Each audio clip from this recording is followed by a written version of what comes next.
Hollywood and Vine. Sit down the hatch, man.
There's Chinese food.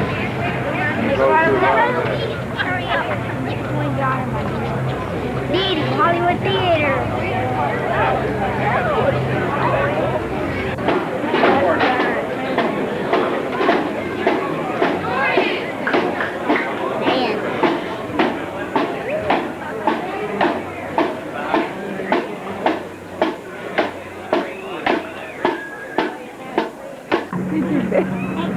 What?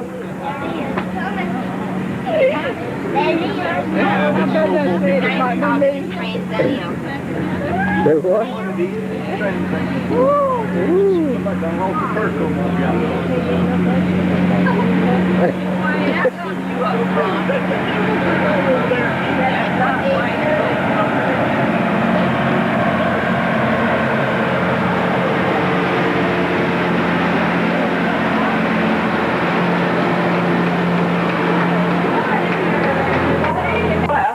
These are our bungalow buildings.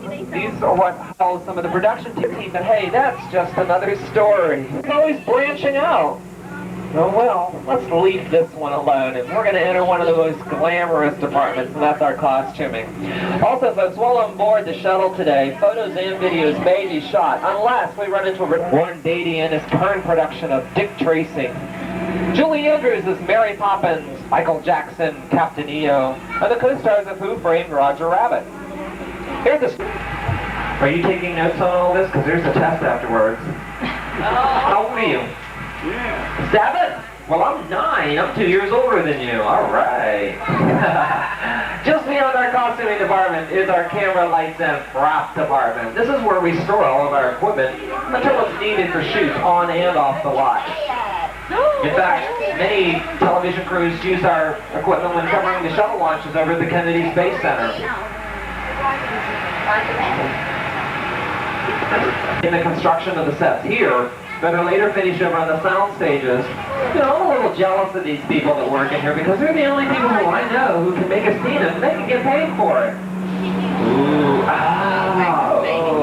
bet you're happy I'm your tour guide today, huh? A set that gets used over and over again is known as a standing set. Unless it falls, then it's known as a falling set. But I'm saying about that acting bug.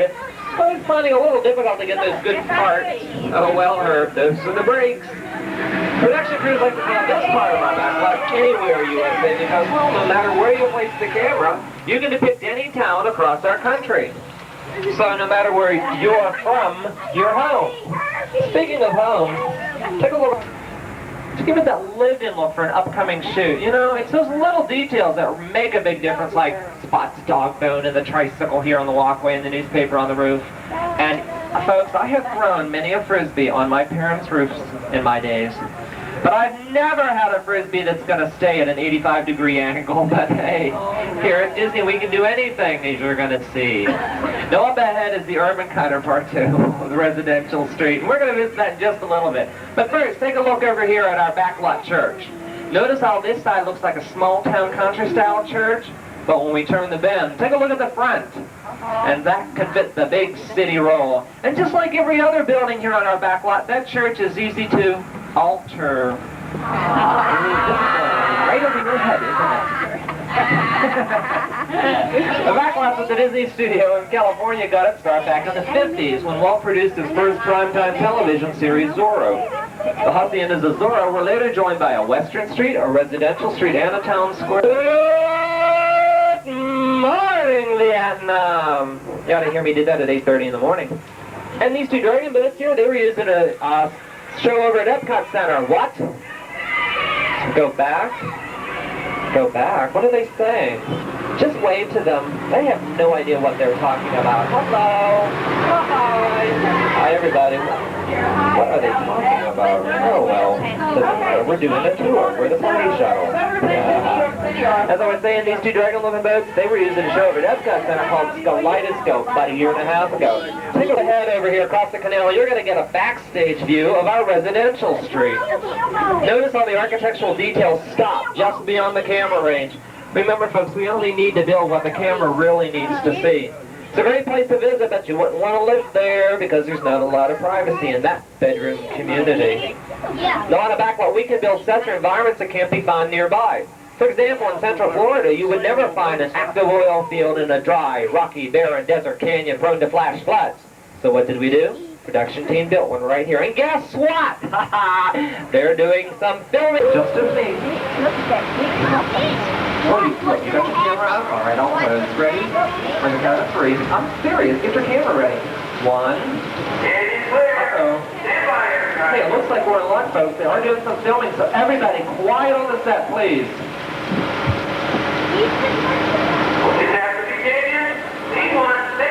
And you may want to hold onto your cameras and your kids and remain seated at all times, okay? Let's start the race, please. And action! All right, now, everybody, big Disney smiles towards the truck. The cameras are up in the truck. I want to see smiles, everyone. Smiles! Do I sound like Mr. York? Doesn't that rain look real? Huh? Isn't that amazing? But it's artificial. It's really not... wait a minute. What scene is this? I don't like this. Oh, no! The ceiling quake effect! Hold on, everybody. We're stuck in here now.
thought they were going to be in a film. It started when we opened the gates to those large black water tanks up above.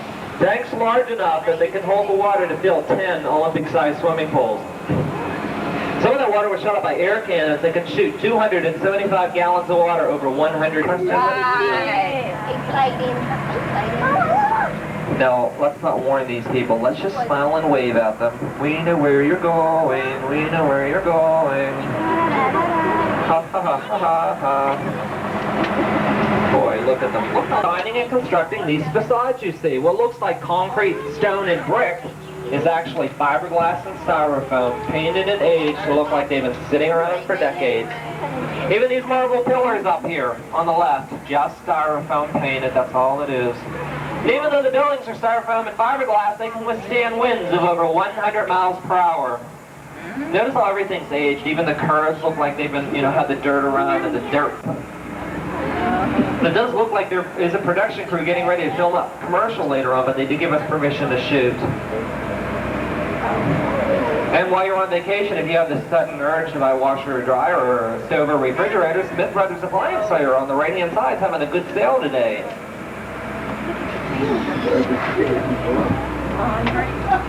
And some of you may recognize this black and white building here. This is our model of the Plaza Hotel from New York City. Now, the closer we get to these skyscrapers down here at the end of the street, take a better look at them, and you're going to notice, well, they're just painted flat. But to the camera's lens, they look like the real thing. Are we boring you? Are you tired? No. Oh, okay. All right.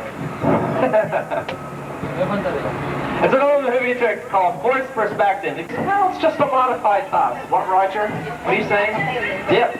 Did you call me a dip, Roger? What? Dip. Oh, no. Roger and Jessica Rabbit escaped certain dooms from the vehicle up above. It's the original Dipmobile. Now for all you tunes on board, especially you. Keep your hands, your big feet, your funny-looking paws, and your floppy tails inside the vehicle at all times. You got me, Ben! You're out of here!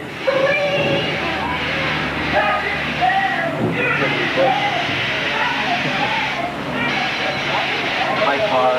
That's why they don't let me drive these anymore. As we turn the bend, take a look up to your left, and you can see how the skyscrapers were actually constructed.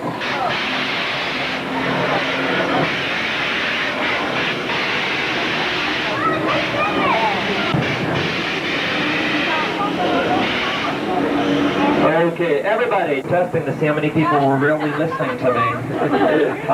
Now as we turn back down New York. Now the park we're approaching up ahead could be the gateway to New York's Washington Square or the Times Square to any small city. And if you're doing a movie shoot here and the arch gets in your way, hey, no problem. It's made of glass. That's what I call urban renewal. Ooh, ah.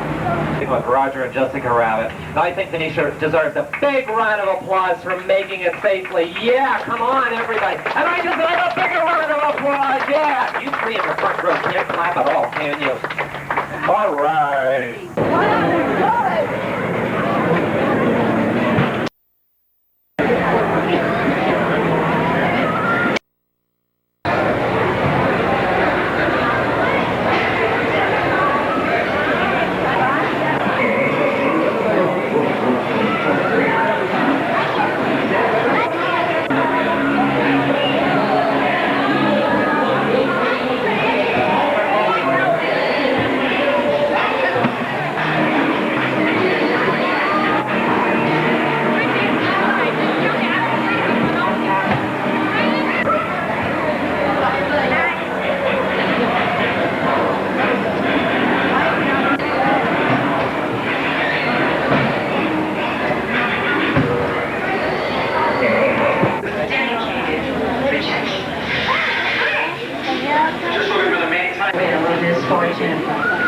Now, unfortunately, Dwayne doesn't realize he's going to be in the middle of this violent storm we're going to do.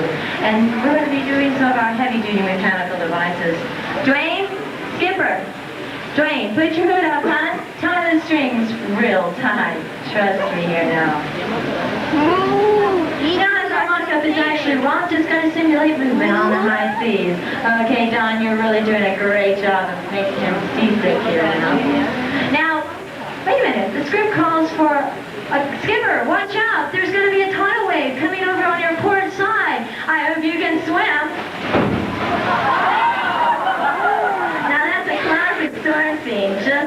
do it in the movies. But usually in the movies we do 2 takes. Dwayne, you ready for take number 2? How about you guys? You ready for the second take? Outnumbered. So to make this a little bit more believable, I'm going to add some wind. I think it's going to add rain. You guys going to add the audio. At the count of 3, I need you all to yell as loud as you can. Dump it. Ready now. 1, 2, 3.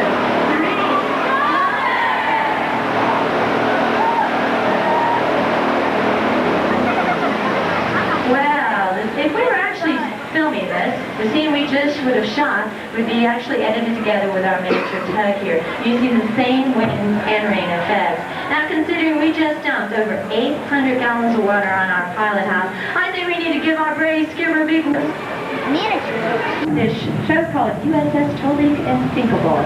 In our action adventure, All Hands.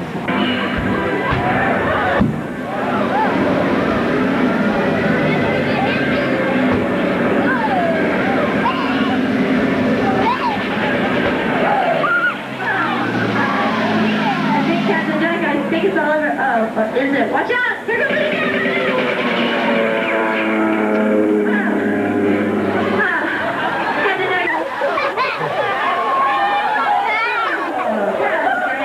A full-size mechanical prop. Others are works like puppets, like on-camera operators who use cables to move them.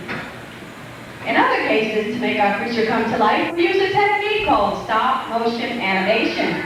Now in this process, the live segments are filmed first, with the actors performing in front of a partial set. Then that footage is projected onto a large sheet of glass, while an artist comes in and paints in the rest of the scene.